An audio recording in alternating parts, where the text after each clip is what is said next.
سلااوتان لێبێ کاتتان باش. ویستم بابەتێکی زۆر گرنگ باس بکەم ئەویشەوە بوو بەڕاستی چەند ساڵێک پێش ئێستا کاتێک کە من نوێنەراتی بەجێ هێشت زۆر کەس قسەی لەبارەی زۆر کەس گوتی شێرزاد بوویتە پەنابەر، شێرزاد لە کەنەدا دەژی، لە بریتانیا دەژی، لە ئەڵمانیا دەژی، هەر یەکە قسەشیان کرد بەسە پرە ژێوان لێ بوو. ئەوەی بەلای منەوە زۆر سیر بوو کۆمەڵێک ئەشکالی سیر لە پاشەم دەرکەوتەوانە دەیانگوت ئێمە جوینە و ئێمە نازانم چینە و بە ناوی ئیسرائیل قسەیان دەکرد و بۆ منەوە شتانە و کەسانە گرنگ نەبوو چکە دەمزانی کە چ لەلایەن چ دەستێکەوە ڕاست پێکراوە. بۆ من گرنگ بوو کە چۆن خزمەتی نەتەوەکەم بکەم، چۆن خزمەتی کوردی کوردستان بکەم. بۆ من گرنگ نییە چ وڵاتێک یا چ دینێک، دینەکەی دین دوهەمین شتە ئینسان دەبەستێتەوە بەخوا. بۆیە بەڕاستی ئەو کاتی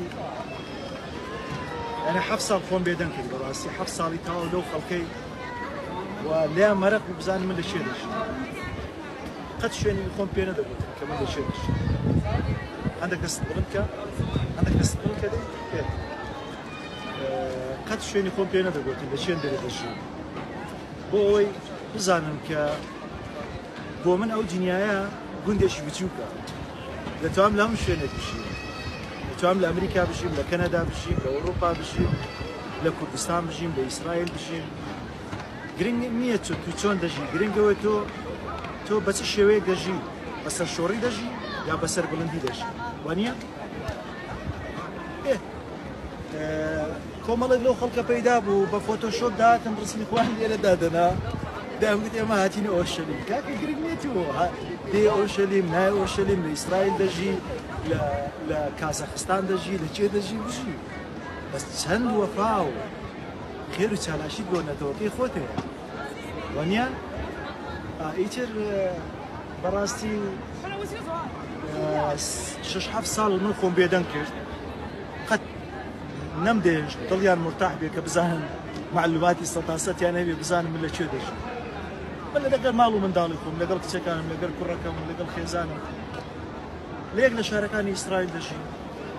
بەڵام وەکو چالاکوانێک سیاسی لە هەموو دنیا دەگەڕێم. ئەوەی کە لێ ناگەڕێ بچمەوە کوردستان و کە بەربەستە بەڕاستی ئێرانیەکانن کە ئەوڕۆکە بەشێکی کورد بەداخەوە بەشێک لە پارتە کوردیەکان بوونە دادەست و بوونە دادەستە و جاشی ئێران. کە لە دوای 16 ئۆکتۆبرەوە مەکتەبەکی مخابراتی عێراقیان دانایە لە مەتاری هەولێرێ و لە سنووری ئیبراهیم خەلیل لەو شوێنانە، ئەوە وا دەکاتن کە من نەتوانم بگەڕێمەوە کوردستان. گەڕایمەوە کوردستانیش با پێتان بڵێم، بەڵام نەمویستیە سەرێشە بۆ حکومەت هێرێم توش بکەم. گەڕایمەوە هاتوچۆم کردیە، بەداخەوە داوای لێبوورم دەو برادرانم بکەم کە گەڕایمەوە ئەوانم نەدیتیە. بەڵێ بەڕێزان، ئێرە پێ دەڵێن دیواری پیرۆز یاخود دیواری گریان یاخود کۆتێل. ئێرە شوێنێکی پیرۆزە. دەمەوێت پێتان بناسیێنم لە نووسینێکی دوور و درێژ.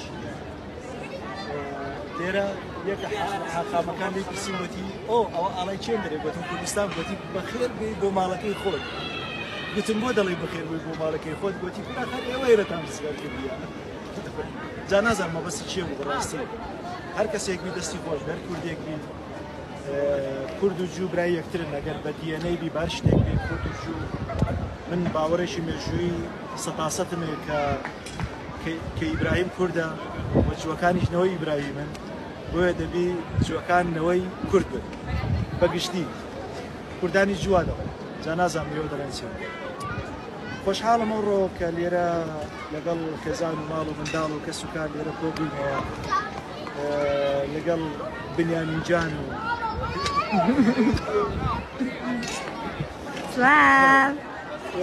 ئەو ئاڵا جوانەش پێشکەشە بە هەموو لەگەر ئەو ئاڵایە هەردوو ئاڵا پێشکەشە بە هەمووتان. بژی کورد، بژی کوردستان، بژی ئیسرائیل.